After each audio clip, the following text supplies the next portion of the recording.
नमस्कार विद्यार्थी मित्रांनो, आपल्या यूट्यूब चॅनलमध्ये तुमचं स्वागत आहे.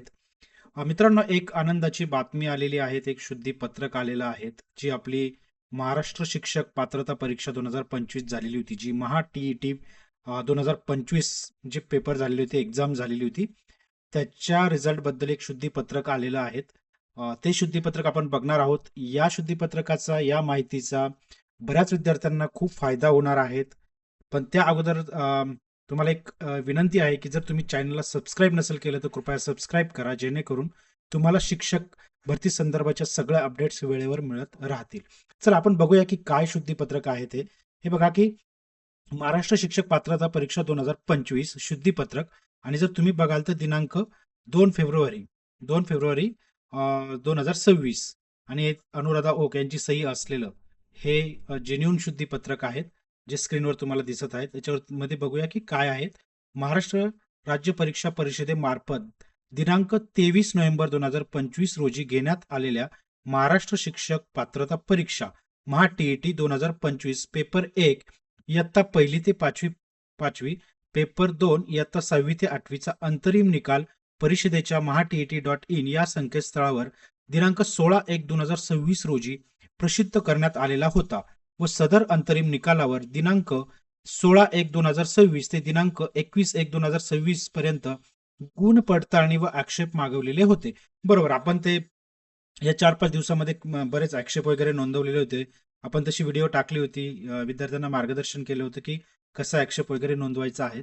त्यानुसार आपण आक्षेप पण नोंदवलेले होते. आता त्यानुसार दिनांक 16/1/2026 रोजी प्रसिद्ध झालेल्या अंतरिम निकालावरील प्राप्त हरकतीनुसार पेपर 1 मधील म्हटलंय त्यांनी, मधील परिसर अभ्यास विषयातील प्रश्न क्रमांक संच ए मध्ये 147 नंबरचा प्रश्न, संच बी मध्ये 142 नंबरचा प्रश्न, संच सी मध्ये 137 नंबरचा आणि संच डी मध्ये 132 नंबरचा प्रश्न याबाबत आक्षेप प्राप्त झाल्याने तज्ज्ञ व समीक्षकांच्या अभिप्रायानुसार सदर प्रश्न रद्द करण्यात आलेला आहे. बघा, रद्द करण्यात आलेला आहे. एक प्रश्न आहे तो रद्द झालेला आहे पेपर 1 मधील, व त्यानुसार अंतिम निकाल प्रसिद्ध करण्यात येईल, याची सर्व संबंधित उमेदवारांनी किंवा परीक्षार्थ्यांनी नोंद घ्यावी.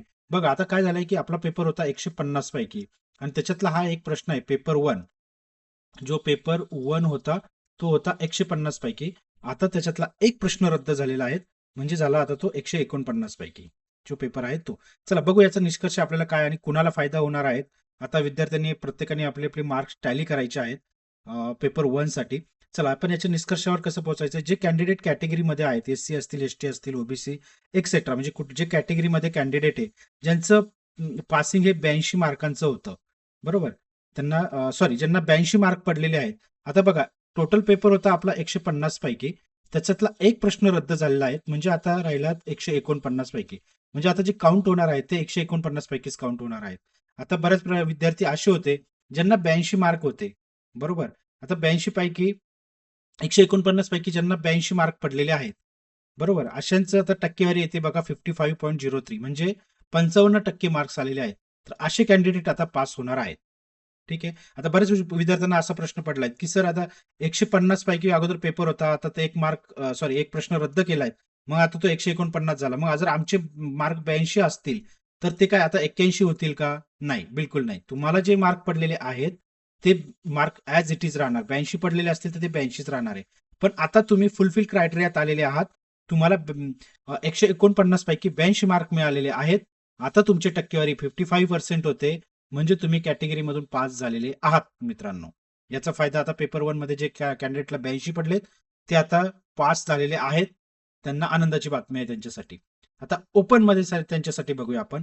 ओपन मध्ये जे कॅन्डिडेट 89 वरती होते, 89 मार्क पडलेले होते, आता त्यांचं काय झालंय, 89 पैकी 149 पैकी 89 मार्क पडले, तर त्यांची टक्केवारी येते 59.73, बरोबर. तर आता असे विद्यार्थी पास आहे का, तर याच्यासाठी आपण निवेदन दिलेलं आहे त्यांना की जे कसे असतील, म्हणजे ज्यांना 59.49च्या वरती, सॉरी 50च्या वरती जसं मार्क पडतात, म्हणजे याच्यावरती तुम्ही तो वरचा पकडला पाहिजे, म्हणजे 60% पकडलं पाहिजे, असं एक निवेदन दिलेलं आहे. त्याच्यामध्ये बऱ्याच विद्यार्थ्यांना याचा फायदा होणार आहे आणि या रिझल्टमध्ये ते कन्सिडर करणार आहेत. असे बरेचसे पॉझिटिव्ह त्याचं आपल्याला फीडबॅक मिळालेला आहे. त्याच्यामुळे असं आपण कन्सिडर करू की हे 89 वाले कॅन्डिडेट पण पास होणार आहेत आपले. आता रिझल्ट आल्यावरती आपल्याला कळेलच की त्यांनी फायनली काय डिसिजन घेतलेला आहे. पण आपल्याकडनं हे निवेदन गेलेलं होतं. बरेच निवेदन त्यांना आलेले होते आणि याच्यावरती त्यांनी पॉझिटिव्ह थिंकिंग म्हणजे पॉझिटिव्ह विचार त्यांनी चालू केला होता मित्रांनो. म्हणजे ज्यांना 89 मार्क आहेत ते पण या परीक्षेमध्ये पास ग्राह्य धरले जातील अशी अपेक्षा आहेत. हे 99% असं होणार आहे. पण बघूया आता रिझल्ट लागेलच. आज रात्रीपर्यंत किंवा कदाचित उद्या किंवा परवापर्यंत हा रिझल्ट फायनल रिझल्ट येणार आहे. त्याच्यामध्ये आपल्याला हे सगळं चित्र क्लिअर होणारच आहेत. पण जे 82 वाले आहेत त्यांचं तर परफेक्ट ते 55 ला गेले आहेत. ते पास झालेले आहेत विद्यार्थी मित्रांनो.